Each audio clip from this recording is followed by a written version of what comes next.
So for the past few weeks, EA is currently going through a nightmare at the moment with their Signet units, and thanks to Kyle Connor and his Cannonball, we definitely have a lot more information about what the heck is going on with what he dubs the Signet Surge. It's actually a really good name for it, if I'm being honest, because that perfectly describes what's going on. If you have not watched my video on the history of EA's charging failures, then let me explain to you a quick recap of how EA does their business, because I gotta quickly mention this. EA does not actually design and build and deploy and manage all of their hardware. They do some of those jobs, but they don't do all of it. They actually turn to a bunch of third-party suppliers like ABB, BTC, and Signet. And Signet at the moment is currently having some major issues. These issues being dubbed the Signet Surge. So what really is going on? What the heck is the Signet Surge? Let me explain.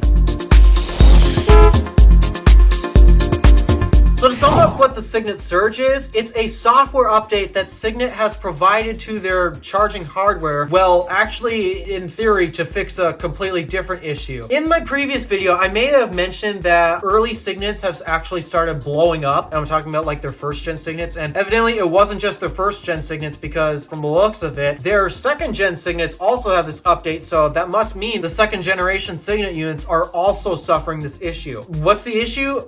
Basically, I think due to the fact that they are air-cooled systems, the cooling system's getting dirty and things are getting hot and things are starting to blow up because, well, you can't cool things down. I don't know why exactly they're blowing up, but this is my theory at least. It has something to do with the fact that they're air-cooled instead of liquid-cooled like ABB's, and actually Signet's third generation I know is liquid-cooled. Because if you actually take a look at the third generation Signets, the one that look exactly like BTC's second generation hardware, except the Signet uses their own custom holster for holding the cable. From what I've seen, the third generation Signets have not been suffering this issue. It is strictly the first and second generation Signets. The third are completely unaffected by this. So the Surge is basically trying to fix this whole blowing up issue that has been plaguing the first and second generation units. However, in doing that, they've caused a whole separate issue. And thanks to Kyle Connor doing a lot more testing, thanks to his Cannonball run, that was not really the time to do all this testing because that really sucked his whole road trip. He made awesome driving time, but all thanks to the Signet Surge, he could not break not only the top Cannonball record, which is set by a Model S long range, he also couldn't even beat his own Taycan record, which, yeah, they were even having issues back then, thanks to an issue with the Taycan just confusing Signet units, which caused them to deliver too much power. So yeah, unfortunately, Kyle ended up not being able to break his Cannonball record, not even his own personal best, thanks to the Signet Surge. But in doing this, he's discovered a lot of what's going on and what's actually kind of causing and triggering the Signet Surge, because as we found out, okay, yeah, the third generation units are completely unaffected by this, but even with the units that are plagued with this, you're not always experiencing it. Like what Kyle has discovered, after you experience the Signet Surge, which is basically the charger just ping-ponging back and forth between, well, all right, we're doing 200 kilowatts, and then we're back down to 50, and then we're up to 175, and then we're down to 96, and then we're up to 143, and then we're at 72, and then we're at 178, and then, yeah, you get the picture. It's basically ping-ponging back and forth. He's discovered after a little bit of this ping-ponging back and forth, it eventually stabilizes. Not to the vehicle's charging curve, but it does eventually stabilize at some point to something. From the tests that we've been seeing, it appears to be mostly an issue with 800 volt class vehicles, but it's not exclusive to 800 volt class vehicles. There are some 400 volt class vehicles that have experienced the issue. And from the looks of it, it turns out that this is only happening during certain voltage ranges on the actual chargers themselves. It's mostly common up in the 800 volt class. Evidently, they're really not liking delivering 800 volts at the moment. But there are some specific voltages on these charging hardware that just do not seem to want to play nicely. And because of it, it's resulting in this massive ping pong. And the voltages where this isn't working correctly, it's not actually always the same for each charger. My guess it's because due to the fact that these power modules have already started blowing up, these updates were deployed to units that have already had failed modules. So who knows, maybe it's because of the modules not fully being available and such, so they're trying to balance it. I don't know what it is, but all I know is that it happens at specific voltage ranges. And if you're driving an 800 volt class of vehicle, which includes Porsche Taycan, Lucid Air, and the eGMP platform, yeah, basically these vehicles are what's struggling with it the most. And that appears to be what's going on with the Signet Surge. It's all just the chargers struggling to deliver power at certain voltage ranges. And the only reason why this is going on is to fix a previous issue. So all right, we definitely identified this as an issue and what's going on. Now let's talk about, is this a good thing for the car? No, not really. I can't imagine that the Signet Surge has to be good for the battery pack. It's gotta be terrible for that. And in fact, on that cannonball, while Kyle and Drew were actually parked at the charging station getting all charged up, Kyle was in the passenger seat probably plotting their next charging stop. And then he feels something.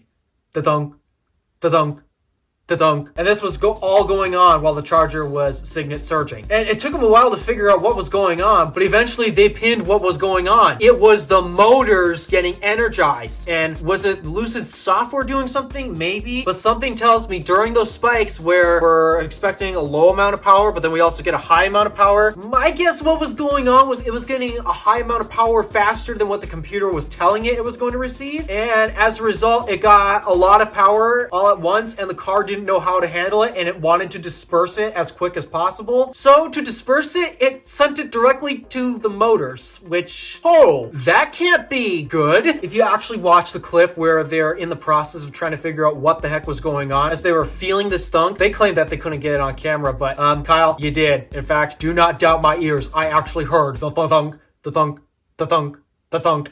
I heard the motors actually engaging. This whole Signet Surge thing, it cannot be good for the car at all. It cannot be good for the battery. And what's really worrying me is at the moment, this is still ongoing. Signet has not released an update to the chargers to take them out of Signet Surge mode. Honestly, what I really would have done was actually derated the chargers. Like, yeah, it sucks pulling up to the chargers that are constantly derated, but I don't think I would have been as upset rolling up to a charger that's derated because, well, the hardware is kind of dead, instead of a charger that's giving the car weird power, and as a result, the car has to disperse it because it's getting power levels that's not expecting, and it's not finding safe to just shove that into the battery. There's a couple people that have suggested rolling back to the version of software that's causing the power modules to blow up, but in doing that, don't actually let the chargers run at max speed. Derate them, if that's the case. Will it suck? Yes, but at least it removes the potential of breaking our vehicles. That is my main concern. In fact, BTC units are still continuing to have an issue where they're bricking cars because they're delivering way more power than what the vehicles actually are requesting. And now this has become even more annoying because now Signet is also in the process of bricking vehicles. They don't do it all the time. In fact, it's very rare that Signet units with the Signet Surge issue are actually bricking it. But there is an instance where this was documented on camera by David Connor back when he still had the Lucid before Kyle took it on the Cannonball. He nearly got stranded in Rocky Mount because the charger's Signet surged, and it surged in a way that the car seriously was not happy and disabled itself. The car completely disabled itself, would not move, everything faulted, doors locked. He was almost stuck in the car. I believe he had to use the mechanical latch to get out. All because of the Signet surge. He had to call Lucid to somehow connect to the car and get its software reset in order to get the car usable again. So if I had to pick between